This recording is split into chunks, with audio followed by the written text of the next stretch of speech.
নয়াপুর বাজারে নতুন মার্কেট হয়েছে। মার্কেটের উপলক্ষে মার্কেটের সামনে নয়াপুর বাজারে মেলা বসেছে। মেলাতে এসে আমরা কি খেলাম, কি কিনলাম এবং কি কি দোকানপাট উঠেছে, কি কি রাইড উঠেছে সেটাই থাকছে এই ব্লগে। হ্যালো এভরিওয়ান, আসসালামু আলাইকুম। সবার কি অবস্থা, কেমন আছেন? আশা করি সবাই ভালো আছেন। মেলাতে যাওয়ার সময় আমার বাবাই আমার কোলে উঠে যাবে, সেজন্য আমি আমার বাবাইকে বলতেছি, বাবা আমার পায়ে ব্যথা করতেছে, হাতে ব্যথা করতেছে, নামো, কোলে উঠো না। সে শুনবেই না। যখন আমি ভিডিও চালু করে আমার বাবাইকে বলতেছি, এগুলো আমি ভিডিও করে রাখতেছি, সবাই দেখবে। এই কথা শুনে সঙ্গে সঙ্গে আমার কোলে থেকে নেমে গিয়ে হাসানের হাত ধরে হাঁটা শুরু করছে। হাসানের সাথে আগে হাঁটতেছে, সে আবার দাঁড়িয়ে পড়ে দেখে যে আমরা আসতেছি কিনা। আমাদের আগে আগে থাকবে, কিন্তু সব দিকেই খেয়াল রাখবে। যাই হোক, এটা হচ্ছে মার্কেটের পিসের সাইড আর এটা হচ্ছে মার্কেট। মার্কেটের পিসের সাইডে এক সিরিয়ালে লম্বা করে অনেকগুলা দোকান দিয়েছে, আর এটা হচ্ছে বাজারের সাইড। তখন অন্ধকার ছিল, তাই ভালো মতো দেখা যাচ্ছিল না। এই বাজারে এখানে হাটের দিনে মাছের বাজার, সবজির বাজার এখানেই বসে। আগেও বসতো, এখনো বসে। তবে আগে কিন্তু বাজারের জায়গাটা অনেক খারাপ ছিল,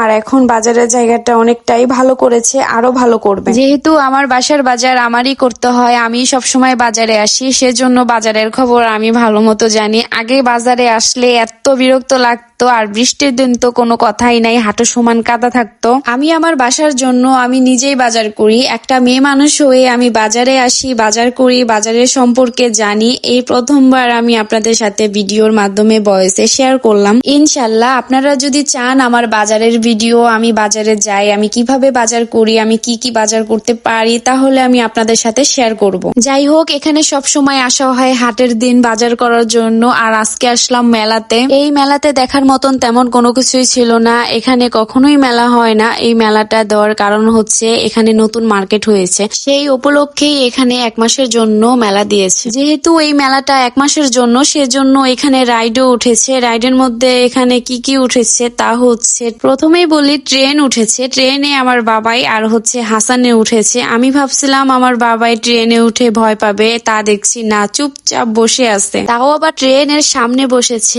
একটুও ভয় পাচ্ছে না। যাক, ভালোই হয়েছে, আমি ভাবছিলাম ভয় পাবে। তারপর নৌকা উঠেছে, চড়ক গাছ উঠেছে। চড়ক গাছ তো সবাই চিনো। তারপর দোলনা উঠেছে, গোল করে যে রাউন্ড দিয়ে ঘুরে। ঘোড়াও উঠেছে, সেগুলাও দোলনার মতন গোল করে ঘুরবে। আসলে সবগুলা রাইডের নাম আমি জানি না, তবে আপনারা বুঝতেই পেরেছেন যেহেতু সবাই মেলাতে যান। তারপর ট্রেন থেকে নেমে আমার বাবাই একদম চুপচাপ, মনে হয় তার মাথা ঘুরতেছে। আমার বাবাই মেলার মধ্যে কিছু ছেলেদের হাত দিয়ে বাঁশি বাজাতে দেখছে, সেজন্য সেও ট্রাই করতেছে হাত দিয়ে বাঁশি বাজানোর জন্য। যার যেটা দেখবে তার সেটাই করতে মন চায় আমার বাবাইয়ের। যাই হোক, আমরা ওখান থেকে এখানে আসলাম ধোঁয়াযুক্ত আইসক্রিম খাওয়ার জন্য। আসলে এই ধোঁয়াযুক্ত আইসক্রিম খেতে কেমন হয়, কিরকম, সেটাই জানার জন্য এখানে আসলাম। এই ধোঁয়াযুক্ত আইসক্রিম সামনাসামনি এই প্রথমবার আমি দেখলাম এবং খেলামও। আমার বাবাইও কিন্তু এই প্রথমবারই খেলো আমার সাথে সাথে। এটার নাম ছিল ধোঁয়াযুক্ত আইসক্রিম, কিন্তু আইসক্রিম কোথায়, এটা তো চিপ ছিল। 5টা চিপ দিবে, আর হচ্ছে এই ধোঁয়াটা বানিয়েছে নাইট্রোজেন দিয়েছে চিপের সাথে, তাই ধোঁয়া হয়েছে। সেটারই দাম ছিল 50 টাকা। চিপের সাথে নাইট্রোজেন মিক্স করে ধোঁয়াযুক্ত আইসক্রিম বানিয়ে তারা বিক্রি করছে।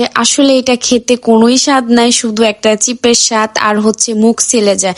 সো এটা নিয়ে আর আমি কোনো কথা বলছি না। যদি এটা নিয়ে বেশি কথা বলতে যাই তাহলে ভিডিওটা অনেকটাই বড় হয়ে যায়। তারপর আমরা ফুচকা খেলাম, তবে এখানকার ফুচকা আমার একটুও ভালো লাগে নাই। আমার বাবাই কিন্তু 1 প্লেট ফুচকা আস্তে ধীরে মাশাআল্লাহ খুব ভালোভাবে খেয়েছে। মরিচ গুলাও কি সুন্দর করে বেছে বেছে তারপর ফুচকা খাইছে। এখন আমরা বাসার দিকে চলে যাচ্ছি। চলে যাওয়ার পথে এখানে অনেক রকমের আচার দেখতে পেলাম। তারপর চিংড়ি মাছ আছে, এখানে চিংড়ি মাছ খেতাম, তবে এখানে মেলাতে এসে চিংড়ি মাছ খাই নাই। চিংড়ি মাছ আমার অনেক পছন্দ, বাসাতে চিংড়ি মাছ আমার প্রতিদিনই খাওয়া হয়, তবে চিংড়ি মাছ গুলা এখান থেকেই নিয়ে যাওয়া হয়। মেলা যেখানে আছে সেখানে তো কসমেটিকও থাকবে, তাই না? তবে আমার কোনো কসমেটিক কেনার প্রয়োজন ছিল না, সেজন্য আমি কিনি নাই, জাস্ট ভিডিও করে গেছি। কেনার মধ্যে আমি শুধু কিনেছি এই হিজাব পিনগুলা, কারণ এই পিনগুলা আসার সময় আমি রেডি হইতে গিয়ে আমি খুঁজে পাচ্ছিলাম না, সেজন্য এই পিন দেখে আমি কিনে নিলাম 1 বক্স। আরো ছিল এই দোকান, এই দোকানটাতে 19 দোকানে যত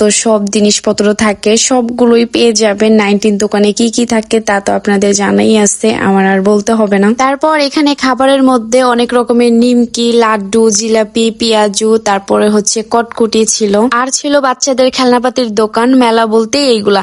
যাই হোক, ইয়ামিনের আম্মুর ব্লগ কে কোথা থেকে দেখছো, আর যদি নয়াপুর থেকে ইয়ামিনের আম্মুর ব্লগ দেখে থাকো সেটা কিন্তু ইয়ামিনের আম্মুকে জানাতে একদমই ভুলবা না। এখনো যারা ইয়ামিনের আম্মুর পেজটাকে ফলো করো নাই, লাইক কমেন্ট শেয়ার করো নাই, তারা করে দাও। সো আজকের ইয়ামিনের আম্মুর ব্লগ এই পর্যন্তই। সবাই ভালো থাকো, সুস্থ থাকো, আল্লাহ হাফেজ।